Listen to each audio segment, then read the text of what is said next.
Well, some announcer made reference that we were running up the score, but, Well, you know, no, I mean 7-3 ball game against Arizona. I don't know if he's seen us hit all year. But go ahead, it wasn't you. I mean, when you make that play happen and it happens the way it does, that kind of just sucks the life out of It's a momentum killer. I've had it done to us. When Coach Dagg was here, he's the one who put all that in for us. And of course JT was with Daggs at Texas A&M, so they were together. So we practice it a lot. We try to sparingly use it at the right time, because once you use it, they know you're going to do it. And Brian executed it really well. It went back to the pitcher, and he lobbed it over to first base, and we were able to get that backside runner in. So they executed it really good, but they work on that, and JT has the freedom to put it on whenever he wants. That comes from JT, not from me. Coach, the Arizona coach talked about how they were out Arizona today. Is it a nice feeling to be able to beat? Is it nice to beat a team that's something they do well? Yes, it is, because all year long that's the way we wanted to play. And early in the year we couldn't play that away. I mean, we couldn't get bunts down. We struggled with the short game, and we knew they were going to be that away. That's why we matched Gunner up against them. And then, through this streak that we got running, we've been very good at getting bunts down and handling the short game. And I think that's what's helped us the most. We finally are able to have the short game to where now they have to look for more than one thing. Because, see, that's what Arizona does to you. So you have to always be on the lookout for what they can do. If you just swing and hit, you can sit back and just pitch to them. But this team, is not going to be that way. It's not the way they play, and that's not the way we want to play. And so it's been really good. JT and Bab have done a real good job with our hitters through all this stretch of being able to keep them on the right track, keeping them focused on. Doesn't matter who we were before here, we can be good from here on, and being able to handle the short game, because it gives us another weapon. That's a momentum killer, man. When you run that double squeeze, and by us being able to run it, we know how to defend it. You really have to get to the ball as a pitcher and get it to first base firm. Then the first baseman's got to push through it, and the third baseman's got to turn back around and defend the runner coming around third. But so many times, that doesn't happen. The third baseman forgets about the trail runner. Mm-hmm. The pitcher gets the ball and lobs it over to first base, and that gives you the chance to get in. And that's why we want the ball back to the pitcher, because if you go to the side of him, he'll just eat it. And then he'll get that runner coming around third. We really need him to pick the ball up, throw it to first base. And most pitchers lob it over there because they're a little upset, that a run scored. Yeah. And they get focused on that instead of the trail runner. But it's a design play. We work on it, and JT put it in, and the guys executed it to perfection. As you mentioned, this team didn't really bunt that well when you guys were struggling. Was there an adjustment or a fix that you've seen these last couple of weeks that's really been the key for you guys? Well, I think Bab and JT have really stayed the course. Shug and Greg have done a great job with him. You heard him say, Brian, that Shug makes him bunt a bucket of balls. Shug and Greg have done an outstanding job for us as student coaches, man, staying in there with them and keeping them calm and continuing to get the information from us to them as a conduit. And they're so close to their age that I think it's been really good to take the information that we got coming and conduit into the players. And it's not, I don't think they bought in at first. I just think it's a different situation. You can tell Brian, he comes out of the junior college system, he said he didn't bunt much. I mean, and the USSSA 12-year-old with 6 bats in his backpack and carrying his water bottle, he don't bunt either. So it takes a long time to get them to get back onto the bunt. Bunting comes from in here. It comes from inside your gut. You got to want to do it, and you got to want to be good at it. And when you can be good at it, you can shorten the field. And when you can shorten the field, then you can lengthen it. And boy, when you start to lengthen and shorten the field, it's what makes Coach Daggs' offense so good. He did it last night, and it makes Arizona's offense so good. We were just able to put a pitcher up there today to try to slow that down. And that was our goal. So it's good to see the guys doing the things that we need to do, and like Steph alluded to, they're starting talk the lingo, we need to learn many different ways. There's many different ways to win. I mean, you don't always have to try to beat somebody 15-1, and if you don't, you go home. There's many different ways to win, and I think they're seeing that now. Obviously, I mean, being at the Marbles game, this is a big game because it gets you in the championship. But given that you have to play 4 games in 48 hours, did it kind of heighten just this really is, in many ways, maybe the championship game if you want to get it done? Well, I think everybody, it's kind of like the pink elephant in the room. He was in there. Nobody talked about it much, but we saw him. I mean, Thurm knew he was in there. I mean, we knew. I think Jevin Huval coming out and saving Demo and picking Carter back up tomorrow. I mean, that was huge. And I think the guys, like Steph said, we want to get up and get going early because your back's against the wall now. If we drop that game, especially with our pitching system and with Thurman. We've got an Achilles heel, as compared to everybody else. They probably can start a second catcher. Both of ours are hurt. You mentioned Carter and Demo. How important was it your idea to get it down there and move all out? Or was it go any deeper? Well, my coaches always have to stop me from putting Demo in, so they talked some sense into me, and we held back, and then the hitters did a good job. Every time they tacked on, it just became easier and easier to keep Demo in the pen. When you got that caddy, you want to drive him. Coach, I think Stephen had like 22 RBI before you guys started this win streak, 17 during the win streak. So 3 more today. And your offense has kind of turned around with him. Well, we used to say this, if he goes, we go. And but I think what he's learned in the streak is that it doesn't have to be him. And because that pressure got taken off of him, I think that's what's made him better now, is that he doesn't feel that he has to just carry the team all the time. He doesn't. And through this streak, our hitters have done a great job throughout the lineup. I mean, they're tough outs, the ability to hit and run, the ability to bunt, ability to squeeze, the platooning, they understand it, they get it with the lefty and the righty matchups. There's not as much sensitivity as there is, at the front end of a season, when you're doing all this. And I think because they bought in all of that, it's made us a good offense.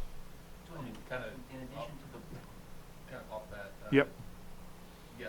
Brad got to start today against the lefty. He did. And had a really nice game to play. He did. He was the one who came across on that. Double squeeze. Yep. And that's the platoon right there. And we talked about it. The scouting report kind of said a crossfire lefty, so that was going to maybe give Castles maybe a little more trouble than maybe a traditional lefty. So we talked it out as coaches and said let's go with Brad, and so Brad played well, and so it's good to see that you can call on people, and it starts to shrink the holes in our lineup. Early in the year we had holes in our lineup. People could pitch to it and weave themselves through it. Now we've closed up a lot of those holes, and it's tougher to pitch against us. And so now we're getting starters out of the game more. We're starting to bring in bullpen arms more because somebody can't just weave their way through it. The kid from Princeton did, but he was good. At least it's a good feeling knowing that somebody that did weave his way through was really good. I mean, that's why he was able to do that.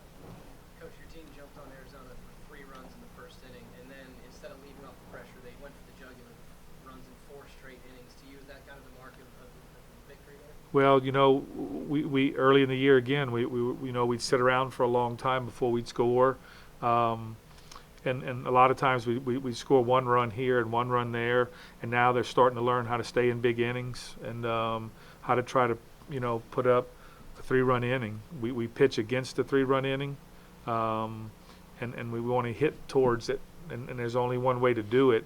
You need that walk. You need that hit batter. You need that heads-up base running play. Clem getting all the way to third on that triple instead of pulling up and being satisfied with a double. All that means a lot, man. It helps you build that 3-run inning. And, man, I'm just telling you, I've pitched against it for 30 years in our pitching system. If you look at our streak, I bet there's not many 3-run innings we've given up. And I bet we've got a lot of them. And that's what leads to winning is you got to pitch this away from the 3-run inning, and you got to work to stay in the inning for a 3-run inning. In addition to the bunting, y'all got a lot of singles. You weren't trying to. In addition, you got a lot of singles, and you weren't trying to power the ball to guard and Sure. show good patience at the plate, even when you weren't playing. Well, the big thing is I think we're also starting to understand that, batting average, only has about a 60% effect on runs scored, but on-base percentage and slugging percentage has a 90% effect on runs scored. So the whole key to this is base runners, man, and that's what the singles do. They give you base runners. We had some walks. Joe worked some counts today. I think he had a couple walks. We had a couple hit batters. All of that leads to 3-run innings. This is what we try to pitch against. We don't want the walk. We don't want the hit batter. And that's what we try to pitch away from to the best of our ability, because that's what leads to the 3-1 inning. There's 27-1 odds that somebody's going to get 3 hits in an inning back to back to back. So the odds are against you. What you want to do as a pitching staff is keep those odds on your favor and not walk people. You walk 2 people and give up a hit, they score. You can give up 2 singles, and they haven't scored yet. So even though there's 2 guys on and it looks bad, it's not really bad. They've used up 2 hits already. It's very hard to get more than 3 hits in an inning. I'm not saying it won't happen, but it's hard. And so the key to that is you've got about 3 hits in an inning to deal with. How are you going to use them? If you get that walk, you get that hit batter, and now you get those 3 hits, you're doing damage. But sometimes, I've seen 3 singles in a row load the bases and you haven't scored yet because you didn't get the walk, you didn't get the hit batter. And so we're starting to work counts more. We finished the season, I think, last in the conference in walks. And so now we're starting to try to get the on-base percentage up. Again, that team that won 43 and then won 58 the next year, the difference was we went from the bottom of the conference in walks to the top of the conference in walks. And that's the killer. I mean, me and Coach Freeman sit down in that bullpen every day, and the one thing we pitch away from is the walk. We can't stand the walk, and because it leads to 3-run innings. And so as the hitters, early in the year, we'd come in there and we'd have some pitcher would have a 6-pitch inning against us.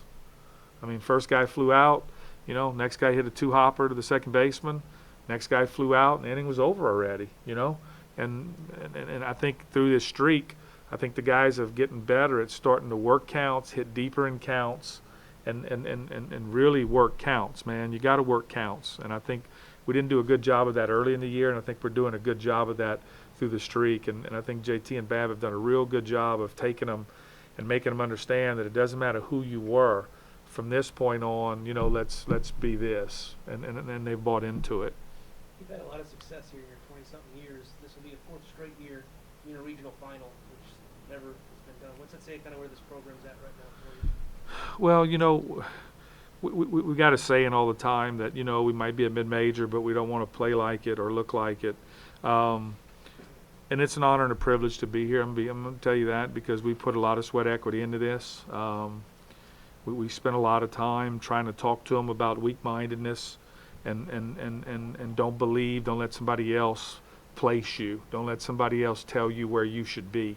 Why can't you be a national champion? I mean, why can't you play at a high level? And that happens when we little. When you were little, you remember you dressed up, man, as a doctor or James Bond or Batman or whatever, man. I mean, you had a dream, man, and then kid comes into the house dressed up as a doctor, and one of the parents tells him, go take that off, son. You're too stupid. You'll never be a doctor, Somebody killed his dream at about 7 years old, and I keep trying to tell them, that's when you were innocent. You had dreams, man. Nobody had told you yet where your place was. And that's what I like the most, because that's my hardest teach, is a guy who takes a scholarship at a mid-major and believes, my tackle twill isn't as good as somebody else's tackle twill. And I showed them how they make a jersey, man. I mean, your tackle twill is just like anybody else's tackle twill. You know why? Why do you think their tackle twill is better than your tackle twill? And to not buy in all of that, and don't let people place you where you are, and don't be fearful to step out and say you want to win a national championship, man. And if you don't, so what, man? At least you didn't place yourself. You hung in there. And so again, it's an honor and a privilege to be here. Not for me, because it's never been about me, and it never will be about me. Never. It's about getting them to be able to believe something that's achievable, so that when they leave here, and somebody walks in the room one day and says one of them has cancer, he's not gonna tap out. He's not gonna ring the bell. And so all of this will stay with them for the rest of their life when they leave here. And so that's what's important is once they leave here. Because look, you can read the Bible cover to cover. Nowhere near does it say you got to be a baseball player, but it's really clear on what kind of man you need to become. And so they're learning how to man up through this, and that's what's important, because when they finish with this, it won't be baseball, but he'll have to man up for his wife. He'll have to be a father. He'll have to man up. And if you're not going to man up here, and you're not going to fight the adversity here, then that's the same thing you're going to do when you finish playing baseball. And so we want them to learn how to fight, how to play with class, and do things the right way. So it is an honor and a privilege to be here, but it's not going to be easy. We've won nothing. We've won the right to do more, and that's what I tell them all the time when we end the huddle. Would you earn the right to do today more? Because what happens along the way from this point on, people will get in their minds, okay, I've done enough. This is great. Made a regional championship game. People will start to again set in to I've achieved enough, and we don't want that. We want to try to stay plowing forward, because I can tell you this, Coach Deggs isn't going away, and they're going to fight. They're a lot like us, and that Arizona team is a good team. So for us to believe that this is going to be easy is a lie. It's doable, but that's what I told them at the end of the huddle today. It's not going to be easy, but it's doable. Is your pitching plan, and on who you get tomorrow, what are the variables, right? Yeah, I again, both of them kind of mimic each other a little bit. Matt wants to spin the game out of control on you, a lot of hitting, running. They want to play that away too. So we are back to a right-hander. So we'll see which one it's going to be, and we'll see who wins tonight, and then try to make that decision tonight. They seem not to make any call on who they're going to start until real soon before the game starts. Arizona? Yeah. No, they don't give you their start until an hour before the game. Yeah. How does that impact you if it ends up being on It really does, and I mean, if you look at the numbers, a lot of times you can gauge it. We thought the lefty was going to throw. It takes us just a little longer to write all our lineup cards and stuff. That's about it. But it's not that big of a deal. If he wins, if he's fortunate enough to win, we'll wait till tomorrow, an hour before the game, to get the starter, and then get prepared and get ready to roll. Anything else, Coach? Thank you, guys. Okay. Thanks, Tony.